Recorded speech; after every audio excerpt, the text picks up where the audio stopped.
Hey, what is up, mortals? It is Robo Celestial here with a new video for you. Welcome to What If Deku Could Use Haki. I just wanted to greet you guys by just saying, sit back and relax, you're in for a treat. The next morning was a peculiar one. The gates of UA were swarmed by the press and media stopping to try interviewing the students. They would only ask about one thing.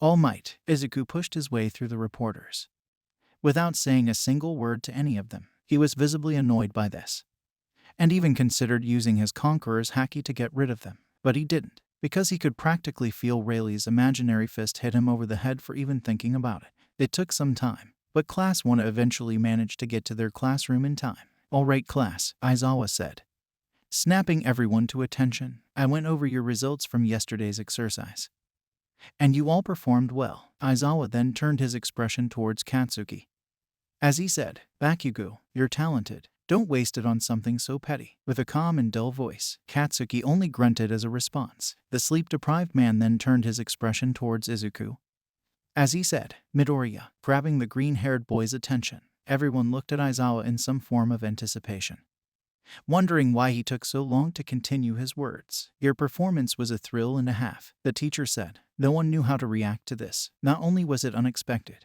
but everyone thought that they were hallucinating when they saw a faint smile on Aizawa's face when speaking. Moving on, Aizawa then said, breaking everyone out of their shock with his usual dull and tired voice, "You need to pick a class representative. I don't care how, but make sure that it's settled before my nap ends." He then said, before he crawled into his sleeping bag. The class was relieved to hear that they just needed to do normal school stuff, which immediately turned into a war of words for the role of class rep. Eventually they settled on a voting system, where the results came in quickly. Izuku was elected to be class rep, while Yaoyorozu was elected to be vice rep. Most of the class seemed to be pleased with how things turned out, all except for Katsuki, who was having an eruption. Izuku wasn't bothered by Katsuki's temper. He seemed to be just as calm and stoic as usual, almost treating the role of class rep like something small. But behind that cool layer was an unstable and trembling mess of nervousness. Shortly after the election, Izuku, Ida, and Uraraka went to have lunch, during which Ida spoke about his reasons for being a hero. He also talked about his elder brother, and how he really looks up to him, but he was interrupted by the sound of an alarm. The trio stood up as they heard one of their upperclassmen say that someone had broken into campus, which hadn't happened before. They started to evacuate, but Izuku didn't get very far before he was pushed around and squashed by the flood of students. The same happened to Ida, who was pushed up against the window. When looking through it, he saw that it was only the press that had triggered the alarm. Ida realized what he needed to do, as he forced his face off from the glass. "Uraraka, use your quirk and make me float," he shouted through the crowd, hoping that the brunette would hear him. Uraraka answered Ida's call by stretching her arm over the rushing stream of students. In an attempt to reach the blue-haired boy's hand, they struggled to reach each other, trying to keep their balance at the same time, but eventually they managed to do it. Ida started floating weightlessly towards the ceiling, before he started to use his mufflers to propel himself forward. The blue-haired boy started to move, but in doing so he found himself flipping violently. Ida started to get dizzy, but he managed to reach the wall before it grew too severe. "Everyone calm down. It's just the press outside," the blue-haired boy shouted across the entire hallway. Everyone stopped moving, as they either turned their attention to Ida or the windows. "We're UA students. We need to remain calm and prove that we're the best of the best," the blue-haired boy then shouted, barely balancing himself on an exit sign. Everyone calmed down quickly, as the sound of police sirens sent a steady wave of relief across the school halls. Later that day, Izuku passed the role and duties of class representative to Ida. The blue-haired boy wanted to decline, but Izuku didn't let him do so. The next day, everyone in Class 1 awaited anxiously for Heroics class to begin. Aizawa walked up to the podium, as he said, "All right, class. Today we'll be doing rescue training at an off-campus facility." With his usual tired voice, the students cheered in excitement, but were immediately silenced by Aizawa. The sleep-deprived teacher sighed, as he then said, "I know you guys are excited about costumes, but remember that you haven't gotten used to them and they might hinder your abilities," as he pressed a button to reveal everyone's hero costume. Once again, it didn't take long for the class to get changed. Therefore, they quickly boarded the bus that was supposed to drive them to the facility. Along the way, they talked about their quirks, until the topic of Izuku's abilities came up. "Midoriya, are you sure that you don't have a quirk?" Basui asked, which was a question that most had. Izuku looked as calm as ever, as he simply answered, "Yay, I'm pretty sure." The class almost expected this answer. So Kaminari took the opportunity to ask another question. "Then how did you get first place in the entrance exam?" This was another question that many wanted the answer to. But Izuku's answer wouldn't satisfy their need. "I worked hard and used some techniques that my master taught me," the green-haired boy said, just as calmly as before. "You've mentioned your master before. Who is he?" Ida then asked. Izuku didn't expect this question, but he still remained calm as he answered. "His name is Silvers Rayleigh. He's an old man in his early 80s. And I think he's quirkless too." The entire class was both confused and shocked. When they pictured Izuku's master, they indeed thought of some old man, but they would never think that he was 80 years old. This made them question what Izuku actually learned from him. The green-haired boy noticed everyone's confusion, so he spoke up. "Don't underestimate him. That man, despite his old age, is easily one of the strongest people that I know," he said, voice showing some form of determination. The class wanted to ask more questions, but they were stopped by Aizawa. "Quiet down, we're here," the tired teacher called out. The students exited the bus in a calm manner. Before they walked into the massive facility, inside they were met by someone who looked like an astronaut. The Pro Hero 13. The students who recognized the hero started to get excited, while Aizawa walked up and asked where All Might was. The teachers lowered their voices as they spoke, but Izuku still understood enough to realize that All Might had used too much of his time. The teachers then stopped conversing. As 13 walked up to the students, she explained that the facility was called the Unforeseen Simulation Joint, or USJ for short, and explained how it was made to simulate different types of disasters for rescue training. The hero proceeded to explain about how quirks are dangerous weapons that can kill just as easily as they can rescue. But Izuku was barely listening to a single word that came out of 13's mouth. He was distracted by something, and he didn't know what it was. It was as if his senses and his observation Haki had picked up something peculiar coming from the center of the facility. Izuku began to walk towards the stairs, just to see what it was about. "Midoriya, you may not have a quirk, but it's still important that you list," Aizawa annoyingly called out to Izuku, only to have the green-haired boy cut him off by saying, "Quiet," with a passive-aggressive voice. Aizawa, as well as everyone else, was shocked after hearing this. Izuku had managed to disrespect two teachers in less than a minute, and people found that impressive in a bad way. The green-haired boy didn't care, however. He just proceeded his walk until he reached the edge of the stairs. He looked towards the center of the USJ, and he didn't need observation Haki to know that something was wrong. What he saw was a massive mass of black mist that seemed to fluctuate, as if it was alive. What happened next just confirmed the bad feeling inside Izuku's gut. From the black mist came dozens of menacing figures, all looking like villains. Izuku turned his expression to the visibly angry Aizawa, as he said, "Should I assume that those guys are part of the exercise?" With a calm and cold voice, Aizawa went from angry to confused as he turned his eyes towards the center of the USJ. What he saw made his eyes widen as he quickly reached for his goggles under his scarf. 13, get the students outside. We've been compromised. Those are real villains," the teacher shouted, making the rest of the class go into panic mode. Aizawa looked towards Izuku with a skeptical look. He wondered how Izuku knew that the villains were coming in, because he was standing in a spot where he shouldn't have been able to notice it, but he quickly shrugged it off. As he turned back to the class, "Kaminari, try to contact the outside," he said, and the electric boy responded by tinkering with his communications device. The tired teacher then put his goggles on, as he turned his gaze towards the villains. "Will you be all right?" Izuku asked, with a hint of concern being present in his voice. Aizawa didn't look at Izuku, as he answered, "I'll be fine. Now go." Before charging in to fight the villains, Izuku and the rest of the class started rushing towards the exit, when suddenly the mass of black mist started covering it. The mist formed a wall. As it spoke, "It's a pleasure to meet you.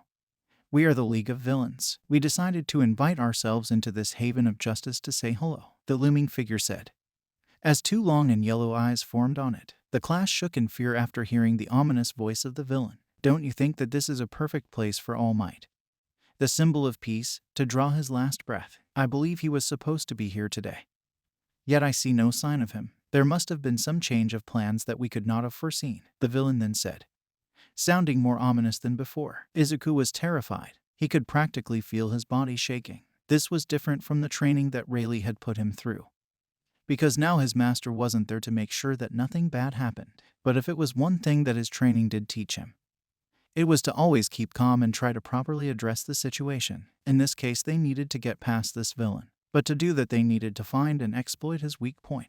Izuku took a deep breath and let his mind fall into tranquility. He focused first on the presence of his classmates. But then he focused on the villain. It was dark, and Izuku could feel how dense it was. Everything about it spoke of evil, as if he knew nothing else. And that alone sent chills down Izuku's spine. But he kept going. He couldn't stop until he found what he was looking for. Eventually, he stopped at what looked to be some form of metal that reminded him of a collar. And he smiled. This was the only part of the villain's body that appeared to be solid. So it was the only part that could take damage. Oh well. It doesn't matter. I still have a role to play, the villain then said, breaking Izuku out of his zone. The green-haired boy was ready to charge at the villain, aiming for its weak point, but found that both Katsuki and Kirishima managed to beat him to it. The teens attacked the Tower of Mist, sending a powerful explosion towards it. A massive cloud of dust filled the area, and the class seemed to be relieved. Izuku, however, didn't share that relief, for neither Katsuki nor Kirishima had hit the weak point. As if on cue with Izuku's last thought, the Tower of Mist revealed himself through the dust. The class stared at the villain, and despair returned to their expressions. Idiots, Izuku muttered to himself, aiming it at both the blonde and the red-haired boy. Izuku then decided that he needed to act, but the villain seemed to share that thought as it spread its mist-like body over the entire area. The class was engulfed in the darkness, and some were teleported away into different locations. When Izuku came out of the darkness, he was met with the sensation of cold water. He looked around himself, only to find that he had landed in an area with a lake and a ship. This wasn't a good place to stay.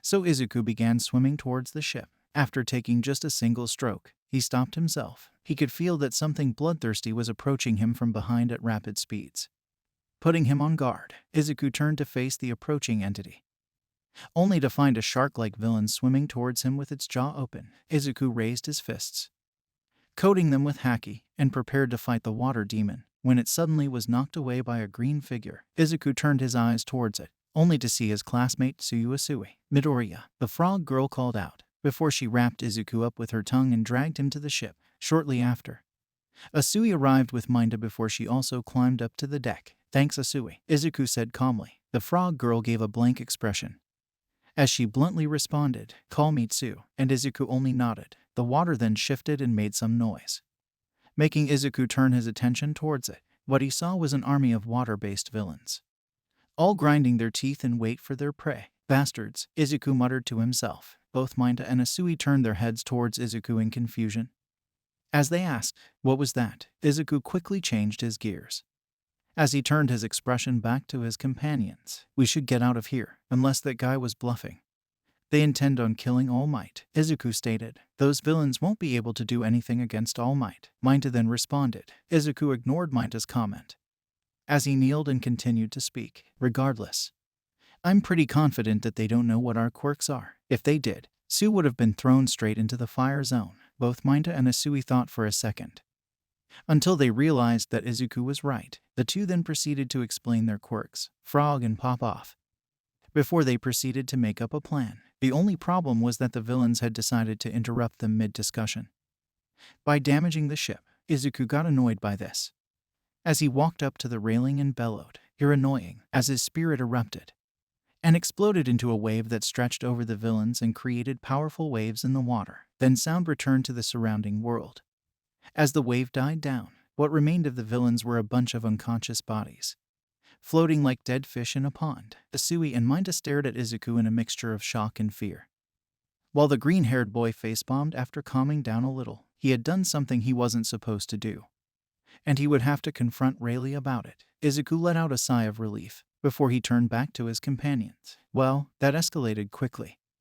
Looks like we don't need a plan anymore. We might as well go and check on how Mr. Aizawa is holding up, he said, expression as blank as possible. The other two only nodded in response, both too afraid to object. The trio snuck over to the sidelines of what could only be described as a battlefield. Aizawa was fighting every villain on his own, barely pulling through at this point. Exhaustion was getting through to him, and he could barely keep his quirk active anymore. The villains took this as an invitation, as one with hands all over his body began charging towards Aizawa. The hero noticed, but only managed to block the villain's attack with his elbow. You shouldn't push yourself, Eraserhead, the villain said with a sadistic smile. As Aizawa's elbow suddenly started to crack and crumble into dust, Aizawa jumped back while grunting in pain, only to find that he walked into something. He turned around, but was immediately pinned to the ground by the massive figure. Izuku watched the scene in horror. Aizawa was being held down by a massive bird-like creature, breaking what looked to be every bone in his body. Blood pooled under the teacher's broken body, and Izuku could no longer sit back and watch. Izuku infused his arms with Haki before he charged the beast. Upon reaching it, he punched it straight into the face, knocking the monster back. Izuku then acted quickly, picking up Aizawa before dashing away from the danger. The villain stared Izuku down, violently scratching his neck, before he said, "That was an impressive punch, you brat. Unfortunately, it'll all be for naught." With his sadistic voice, Izuku then watched in horror as the monster stood back up without a single scratch on it, while Izuku was being terrified by the monster. Both Asui and Minda had managed to join his side. The green-haired boy broke out of his trance and noticed his companions. This situation was bad. Aizawa had been fatally injured, and they were facing a monster that seemed to be immune to punches. Izuku then steeled his nerves as he settled on a plan. "You take Aizawa to safety. I'll hold them off until then," Izuku told Asui and Minda, as he carefully handed the broken teacher over to them. The two wanted to object to the plan, but their words got caught in their throats when they saw Izuku's expression. He was determined, and his mind wouldn't ever be changed. "Namu, get them," the villain shouted, and the beast charged as commanded. Izuku raised his fists in response, coating them with Haki, before he also charged at the so-called Namu. Minda and Asui took this opportunity to leave the area. While Izuku was entering a knuckle brawl with the Namu, he used observation to evade and counter any attacks. Then he used armament to increase the damage from his own. The two fought and brawled without any sign of stopping, neither one being willing to give in. But Izuku would soon notice that no matter how much he hit it, no matter how hard he hit it, the Namu wasn't contracting any lasting damage. It was as if it had a powerful defense against attacks, and it could quickly heal any damage that it actually took. Nothing Izuku did had any effect. Nothing he did seemed to matter.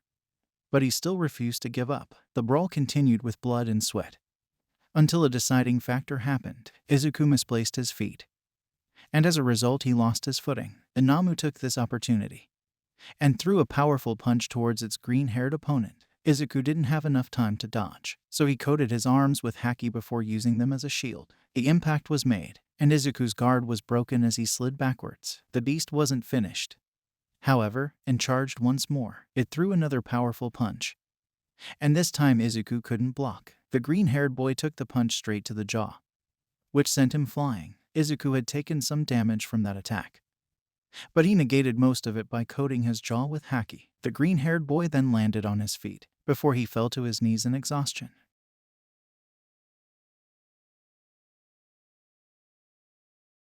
He was about to curse the green-haired brat, but was interrupted by a mass of mist forming next to him. Tamura Shigaraki. One of them got away, the living cloud said. Shigaraki scratched his neck in even more frustration this time, as he said, "Kirigiri, we can't fight a bunch of pros," his anger being clear in his voice. The mist shuddered in understanding, until it narrowed its eyes before speaking. "Yes, that may be true, but they won't arrive for quite some time." Shigaraki suddenly stopped scratching his neck, as a deep and maniacal smile formed on his obscured face. "Yes, so we kill all of the hero brats that are here, starting with the exhausted one over there," he then said, as he pointed a finger towards Izuku. This just got much, much worse. Izuku was now exhausted, and his opponent was barely breaking a sweat. He was clearly outclassed, and the villains were going to kill both him and his classmates for it. Izuku forced himself back onto his feet as he raised his guard, refusing to give in even in this situation. The Namu responded by letting out a strained and feral cry. Before raising its claws, they stared each other down, not breaking eye contact for even a second, until Shigaraki shouted. "Get high!" Shigaraki shouted, but was cut off by a loud crashing noise. Everyone, including both villains and students, looked towards the source of the sound and found that it came from the entrance. The doors had been flung open, revealing a figure standing there. Everyone expected to see All Might, or any hero for that matter, but the person who now stood before them was neither of what they expected. He was a tall old man, around his 70s, with long silver white hair, a sword, and a goofy smile on his face. Izuku couldn't decide whether to look surprised or happy, for he barely needed a glance to know who this man was. The old figure scanned the situation around the USJ, his goofy smile still on his face, as he said, "Now, what in the world is going on here?"